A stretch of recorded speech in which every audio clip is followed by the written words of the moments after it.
উহিব্বুস সালিহিনা ওয়া লাস্তু মিনহুম লাআল্লাল্লাহা তাআলা ইয়ারযুকুনি সালাত। রশিদ বাদশাহ মসজিদ বানিয়েছেন, লোকজন এসে নামাজ পড়ে, তার মনের মধ্যে আনন্দ হয় যে আমার মসজিদে লোকজন নামাজ পড়তেছে, অনেক আনন্দ সে অনুভব করে।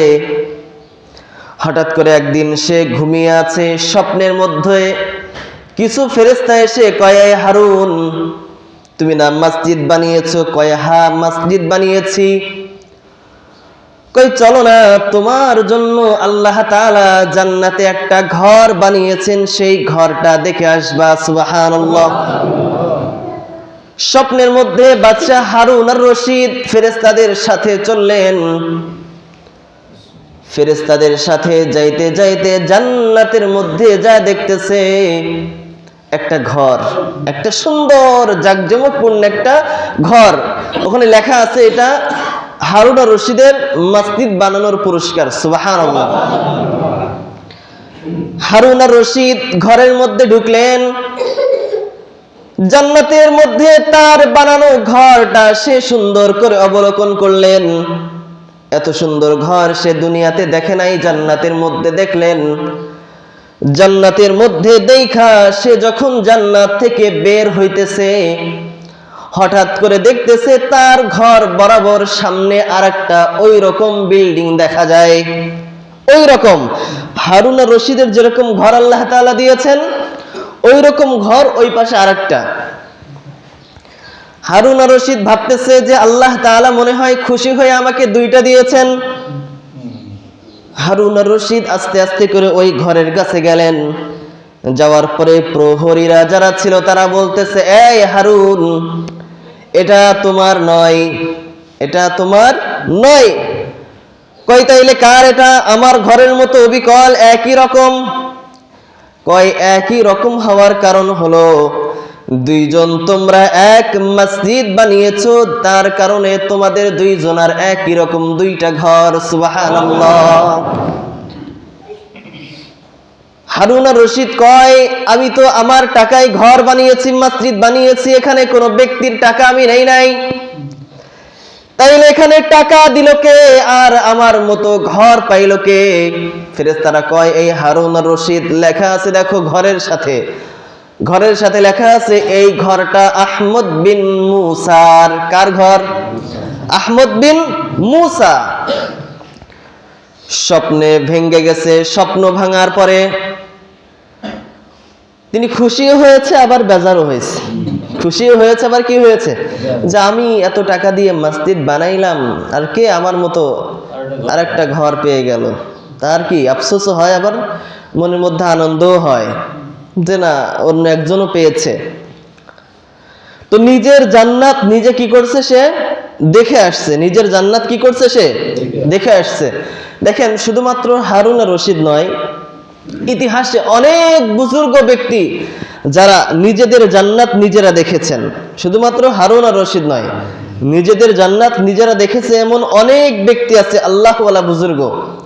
এই চিস্তিয়া সাবেরিয়া তরিকার একজন বুজুর্গের নাম হলো আব্দুল ওয়াহিদ, খাজা আব্দুল ওয়াহিদ রহমতুল্লাহি আলাইহি। নাম কি বলেন? খাজা আব্দুল ওয়াহিদ রহমতুল্লাহি আলাইহি। তিনি জান্নাত দেখেছেন, তার নিজের জান্নাত দেখেছেন। তিনি হলেন এমন একটা আল্লাহর ওলি ছিলেন যে জীবনে বিবাহ করেন নাই। কি করেন নাই? ওলিউল উজ্জাব যাদেরকে বলা হয়, যারা বিবাহ করে না জীবনে। তো যাই হোক, সেই লোকটা খাজা আব্দুল ওয়াহিদ রহমতুল্লাহি আলাইহি, উনি জীবনে বিবাহ করে নাই, কিন্তু এমন পরিমাণ আল্লাহর ইবাদত করেছেন, আল্লাহ তাআলা তার জন্য যে জান্নাত বরাদ্দ রেখেছেন তিনি সেটা দেখেছেন দুনিয়াতেই। শুধু জান্নাত দেখেছেন এমনটি নয়, বরঞ্চ আল্লাহর কাছে বলতেছে, আল্লাহ আমি তো জীবনে বিবাহ করি নাই, জান্নাতের মধ্যে কি আমার বউ থাকবে না, স্ত্রী কি থাকবে না? কয় হ্যাঁ তোমার স্ত্রী থাকবে জান্নাতের মধ্যে। কয় সে কি দুনিয়াতে আছে? কয় হ্যাঁ। তোমার জান্নাতের মধ্যে তোমার সাথে যে জীবন সঙ্গিনী থাকবে সেটা দুনিয়াতে আছে। কয় কোথায় আছে? আল্লাহর ওলি কয় কি? কয় কোথায় আছে তাইলে দুনিয়াতে? কয় অমুক মরুভূমির মধ্যে যা দেখো ছাগল চড়াইতেছে, তোমার জীবন সঙ্গিনী কি চড়াইতেছে? কয় নাম হলো মাইমুনা। সুবহানাল্লাহ। নাম কি বলেন? মাইমুনা। স্বপ্ন থেকে উঠে খাজা আব্দুল ওয়াহিদ রাহমাতুল্লাহি আলাইহি রাস্তা দিয়ে চলতে চলতে সেই মরুভূমির মধ্যে গেলেন। সেই মরুভূমিতে যাওয়ার পরে দেখতেছে একজন আল্লাহর বান্দি ছাগল চড়াইতেছে আর আল্লাহ তাআলার ইবাদত করতেছে, নামাজ পড়তেছে। নামাজরত অবস্থায় পিছনে খাজা আব্দুল ওয়াহিদ রাহমাতুল্লাহি আলাইহি দাঁড়িয়ে আছেন। তিনি ভাবতেছেন নামাজ যখন শেষ হবে আমি তাকে এক নজর দেখব। নামাজ শেষ হয়ে গেছে মাইমুনা রাহমাতুল্লাহি আলাইহির। যখন নামাজটা শেষ হয়েছে, নামাজ শেষ হওয়ার পরে বলতেছে, এই পেছনে আব্দুল ওয়াহিদ দাঁড়িয়ে আছো, তুমি তো আমাকে চাইলেও দেখতে পারবা না, তুমি এখান থেকে চলে যাও, তোমার সাথে আমার সাক্ষাৎ হবে জান্নাতে। সুবহানাল্লাহ। খাজা আব্দুল ওয়াহিদ বলে, এই মাইমুনা, আমি যেখানে আছি তুমি যে আমার জীবন সঙ্গিনী হইবা এটা তুমি কিভাবে জানছো? কয়, তুমি যেমনে জানছো আমিও ঠিক তেমনে জানছি। সুবহানাল্লাহ। দুইজনই আল্লাহওয়ালা, উনিও আল্লাহওয়ালা, মহিলাটাও কি আল্লাহওয়ালা। তো যাই হোক, তিনি কি করেছেন, তার বানানো জান্নাত আল্লাহ তাআলা যে তার জন্য জান্নাতে ঘর বরাদ্দ রেখেছেন তিনি দুনিয়াতে দেখেছেন। এমনকি নিজের স্ত্রী সম্পর্কেও তিনি আল্লাহর কাছ থেকে খবর নিয়েছেন। এরকম আরো বুজুর্গ পাওয়া যায়। আমাদের আরেক বুজুর্গের নাম হলো মালিক ইবনে দিনার রাহমাতুল্লাহি আলাইহি। স্বপ্নের মধ্যে দেখতেছেন কোন এক গোরস্থানের পাশ দিয়ে তিনি চলতেছেন। কোথা দিয়ে? গোরস্থানের পাশ দিয়ে চলতেছে। তিনি দেখতেছে যে গোরস্থানের মধ্যে দুইজন ফেরেশতা বসে আছে। কয়জন ফেরেশতা? ওই দুইজন ফেরেশতা বসে বসে কি যেন লিস্ট করতেছেন। মালিক ইবনে দিনার বলে, এই ফেরেশতা তোমরা কি লিস্ট করো?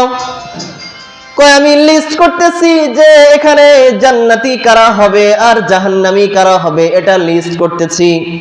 এখানে জান্নাতি কারা হবে তাদের লিস্ট চলতেছে, আর জাহান্নামী কারা হবে তাদের লিস্ট করা হচ্ছে। মালিক ইবনে দিনার বলে, ফেরেশতা একটু দেখবা জান্নাতি লিস্টের মধ্যে কি আমার নামটা আছে নাকি? এই ফেরেশতা দেখো। ফেরেশতারা খুঁজে খুঁজে বলতেছে, মালিক তোমার নামটা জান্নাতীদের খাতার মধ্যে নাই, তোমার নামটা জান্নাতি খাতার মধ্যে নাই।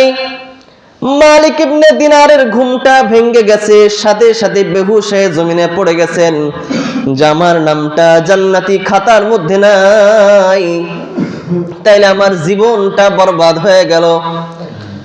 খাওয়া দাওয়া বন্ধ করে দিয়েছে, চোখের পানি ফালাইয়া শুধু কাঁদতেছে, আল্লাহ মানলাম আমার নামটা জান্নাতি খাতার মধ্যে নাই, কিন্তু আল্লাহ যারা দুনিয়াতে নেক আমল করে, ভালো কাজ করে, ভালো মানুষ যারা আছে, জান্নাতি মানুষ যারা আছে তাদেরকে আমি দিন আর ভালোবাসি। আয় আল্লাহ তাআলা, এই যে ভালো মানুষদেরকে আমি ভালোবাসি, এই ভালোবাসার ওসিলাই হইলেও আল্লাহ জান্নাতের খাতার মধ্যে আমার নামটা তুমি লিখা দাও। সুবহানাল্লাহ। মালিক ইবনে দিনার আবার ঘুমিয়েছেন। ফেরেশতারা এসে কয়, এই মালিক তুমি খাও, ভাত খাও, ঠিক মতো চলতে থাকো, তোমার জন্য সুসংবাদ আছে। তুমি যে ওসিলা করে আল্লাহর কাছে দোয়া করেছো যে ভালো মানুষদেরকে তুমি ভালোবাসো, এই ওসিলাতে আল্লাহ তাআলা তোমার নামটা জান্নাতি খাতার মধ্যে লিখে দিয়েছেন। সুবহানাল্লাহ। উহিব্বুস সালিহিনা ওয়ালাস্তু মিনহুম লাআল্লাল্লাহ তাআলা ইয়ারযুকুনি সালাহা। সুবহানাল্লাহ। তো যে কথা বলতেছিলাম, বাদশা হারুন আর রশিদ যখন জান্নাত থেকে দেখলেন যে তার মতো আরেকটা ঘর সামনে আছে, ঘুম ভেঙে গেল। ঘুম ভাঙার পরে যখন তার রাজকার্য শুরু হলো, সকল ব্যক্তিকে ডাকলেন, এই তোমরা বলো যে আমি তো কাউকে আমার মসজিদের শরিকানা নেই নাই, তাইলে জান্নাতের মধ্যে যে একটা ঘর দেখলাম এই ঘরটা কিভাবে আসলো? সকলে নাকচ করেছে যে আমরা তো জানি না, কেউ তো দান করে নাই। কয় আমি জান্নাতের মধ্যে নাম লেখা দেখেছি, আহমদ নাম কার? এই তোমাদের মধ্যে আহমদ কে আছে?